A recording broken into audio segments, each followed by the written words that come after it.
प्यारे बच्चों, आप लोगों ने गिद्ध देखे हैं? गिद्ध नहीं देखे? कभी नहीं देखे। उम्र तुम्हारी कितनी होगी इस समय? 12-13 साल। इस 12-13 सालों में आपने गिद्ध नहीं देखे।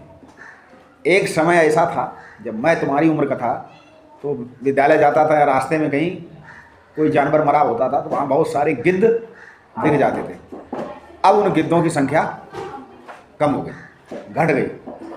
लिविंग प्लेनेट इंडेक्स के मुताबिक कशेरुकी प्राणियों की आबादी औसतन 69% घट गई। गिद्ध क्या होता था? बहुत बड़ा पक्षी होता था, मोर के जैसा, बस मोर की तरह पूंछ नहीं, कौवे के जैसा होता था, देखने में आकार लगभग मोर जैसा होता था।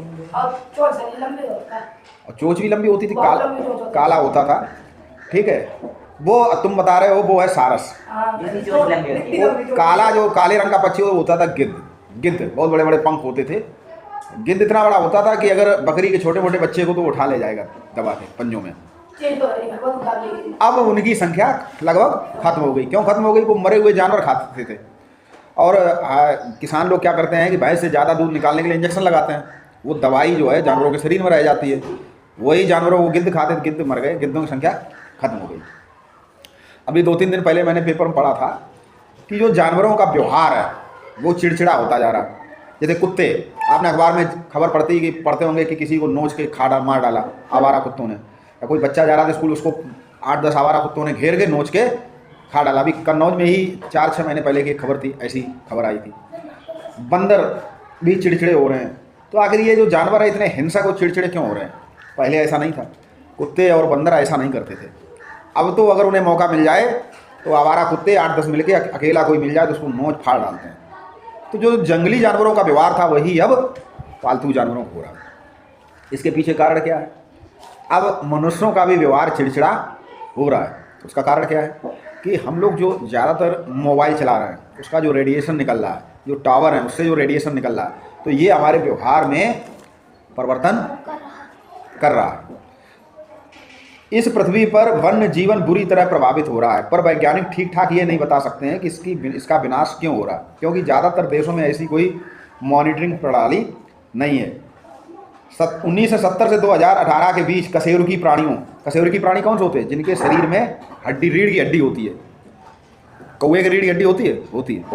जो प्राणी जिनमें रीढ़ की हड्डी पाई जाती है वो कशेरुकी प्राणी, और जिनमें नहीं पाई जाती वो अकशेरुकी कहे जाते हैं। जैसे गेंसा होता है, केचुआ।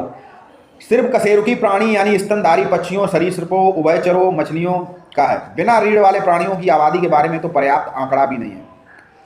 प्राणियों की आबादी में इतनी ही कमी आई है, ये आंकड़ा भी उन प्राणियों का है जिनकी मॉनिटरिंग की गई। इसके अलावा बहुत से घट गए। भालू 50 से घटकर 40 रह गए। ठीक है, चिड़ियाघरों में 10% की गिरावट आई। शार्क की आबादी 20 से घटकर 8 रह गई। जहाँ पर 20 थी वहाँ कितनी रह गई? 8। इसी तरह अन्य जानवरों की भी संख्या। आप चिड़ियाघर में जाओ तो कहो कि शेर मिल जाए देखने को, बड़ी बात है। पहले शेर होते तब नहीं है ही नहीं। हाथी, शेर, बाघ, जंगली जानवर जितने, सबकी संख्या घट रही। तो इसके कारण क्या है? इसके कारण 2-3। एक तो हमने जंगलों को काट दिया, उनके रहने लायक जो जगह थी वो हमने छोड़ी नहीं जहाँ पर उनकी संख्या बढ़े। दूसरा, पर्यावरण को हमने इस तरह दूषित और प्रभावित कर दिया कि जिस पर्यावरण में वो लोग रहते थे, जीवित रहते थे, वो भी खत्म। गौरैया चिड़िया देखने को मिलती है? नहीं मिलती। पहले तो ऐसा था कि कहो हम लोग अभी बैठे यहाँ पे 8-10 गौरैया आ जाए चुनने के लिए, छोटी छोटी, कम दिखती हैं। पहले बहुत आती थी, घरों में कूदती रहती थी। अभी तुम स्कूल में ढूंढो 2-4 घंटे, शायद कहीं दिख जाए तो दिख जाए, नहीं दिखेगी। ये पहले ऐसा नहीं था। गेहूँ में खूब बैठती, धूल में खूब नहाती हैं।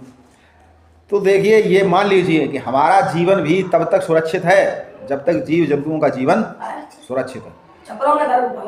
छप्परों में घोंसला बनाती थी, अब नहीं है वो चिड़ियाँ, अब वो मिलती नहीं देखने को। तो संख्या घट रही है।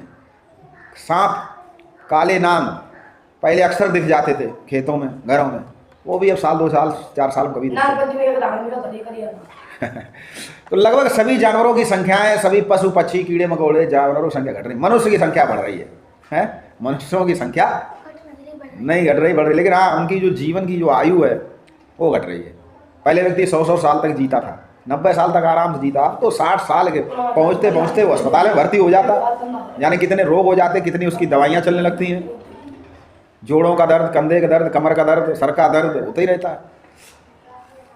तो हमारा एक तो खान पान, रहन सहन, पर्यावरण, सब में पतन हुआ, सब में गिरावट आई है। तो जीवन में अगर सुखी रहना है, स्वस्थ रहना है, तो हमें प्रकृति से जुड़ना पड़ेगा। प्रकृति से, प्रकृति क्या? पेड़ पौधों से। घर में एसी हो या ना हो, लेकिन घर के बाहर एक नीम का पेड़ होना चाहिए। तुम्हारे पास बहुत सारे कपड़े ना हो पहनने को, लेकिन तुम्हारा शरीर तो स्वस्थ होना चाहिए। कपड़े तो बहुत सारे हैं, लेकिन शरीर ही स्वस्थ नहीं है।